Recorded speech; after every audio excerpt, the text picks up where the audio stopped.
Okay, I'm gonna go ahead and get this heater hooked up, or filled up. I haven't ran it in a while. No doubt diesel. If you run oil in it, it'll get way too hot.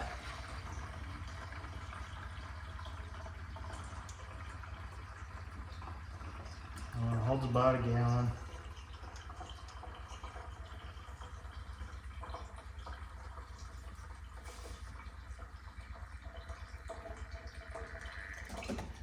Okay, full. Got 24 volt power.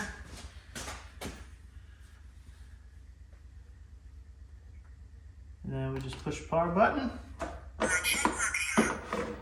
I have no idea what it says, but turns on. Let her go.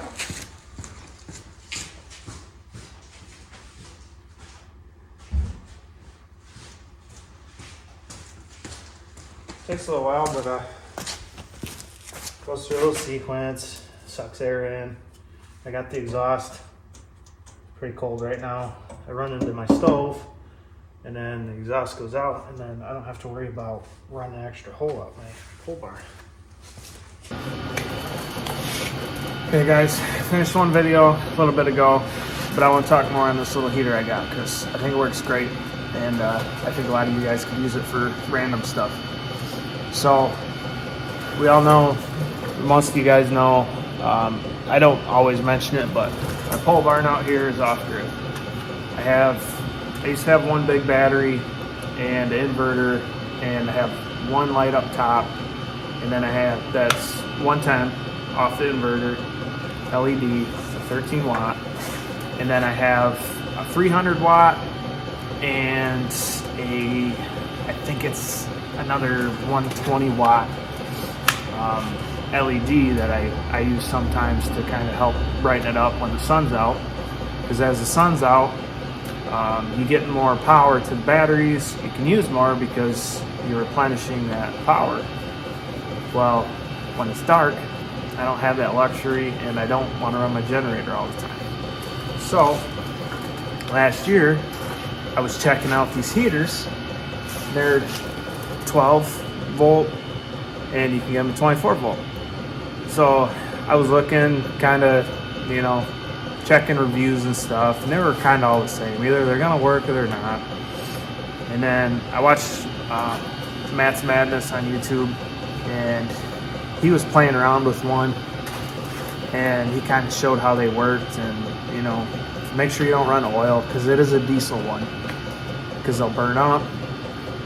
And I was like, all right, well, that guy, that's all he runs is diesel. He fucks around with all kinds of stuff motor-wise. So I was like, I'm gonna buy one. So I bought one off eBay. I think I paid 200 bucks for it.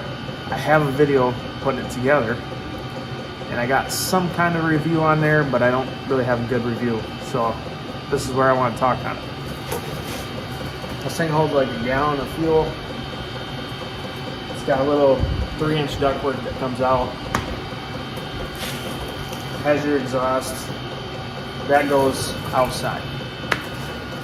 Well, I run just a DIY campfire stove kit in my pole barn. It's kind of insulated, but not fully insulated.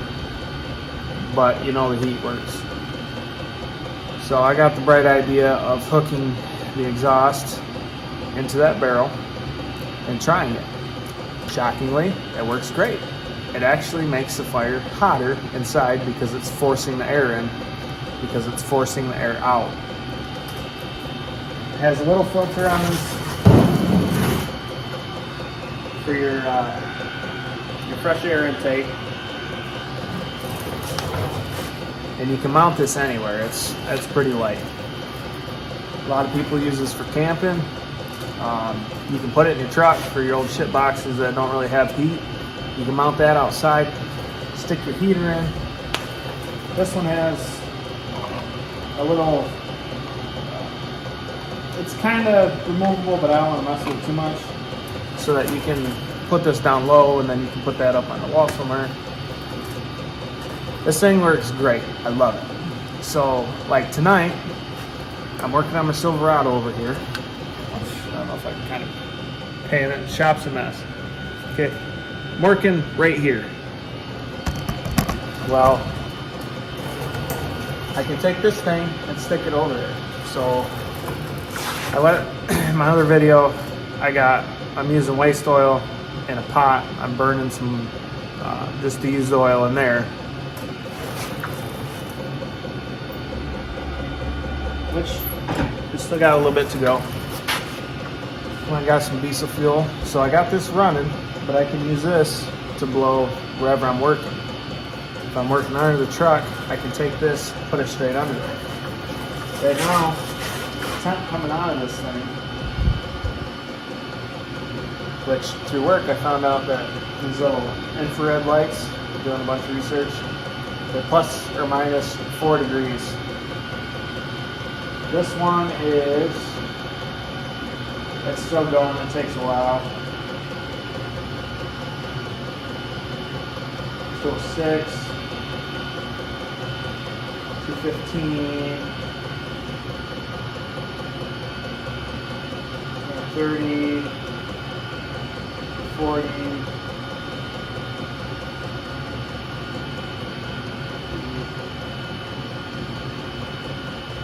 That's almost 270 degrees coming out of this little thing with just a little bit of fuel. Now, I run mine off my 2 batteries. I just got 2 deep cycle batteries. I have them hooked in 24 volt. It's a 24 volt system. I have my panels hooked up 24 volt, 2 sets of 3. And then I just have a 24 volt inverter.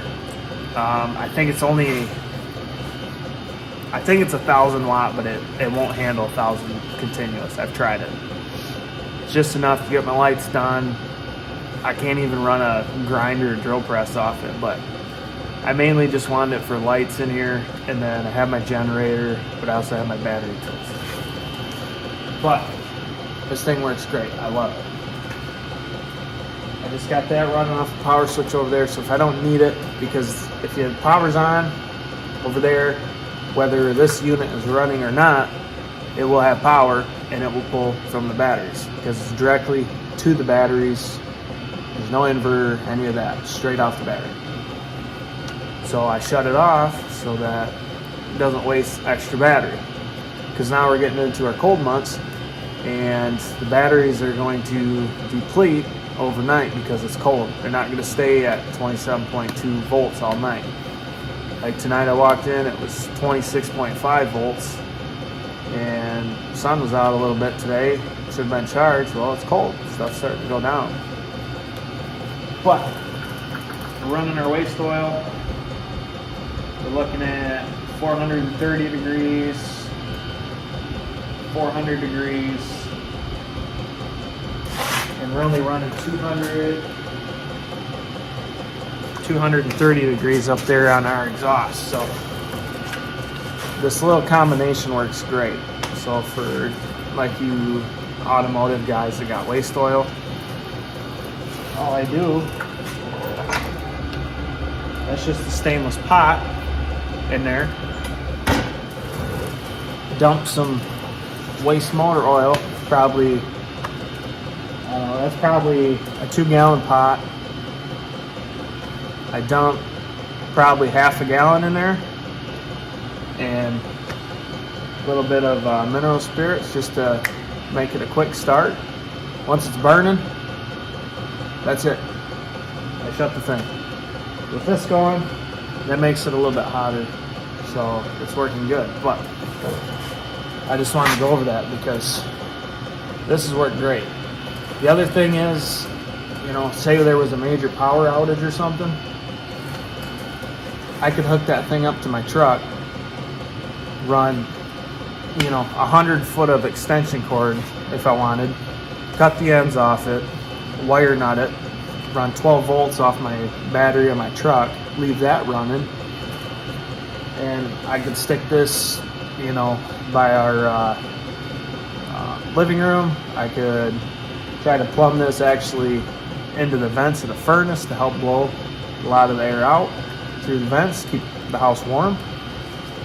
I still have the exhaust to deal with, but in a life-death situation, I think it would work great. Work great for your truck.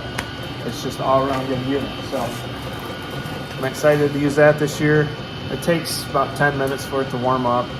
It draws a lot of power when it's ramping up, but as it ramps up and the heat comes out, the amperage goes way down. It's hardly noticeable. Then when you shut it off, they'll continue to run until it reaches a safe operating temperature. Then I'll shut off. So I don't let it do that. I usually just push the off button, and then when I feel that the air is cold enough, I just shut the power off and I walk away. But I just want to make a quick video on that. You'll see me fire it up, and hope that helps. So I know a lot of you guys use electric heaters and stuff like that. Might be good to invest in one of those. So thanks for watching this video too. Hope you guys had a nice Thanksgiving. Catch you next time.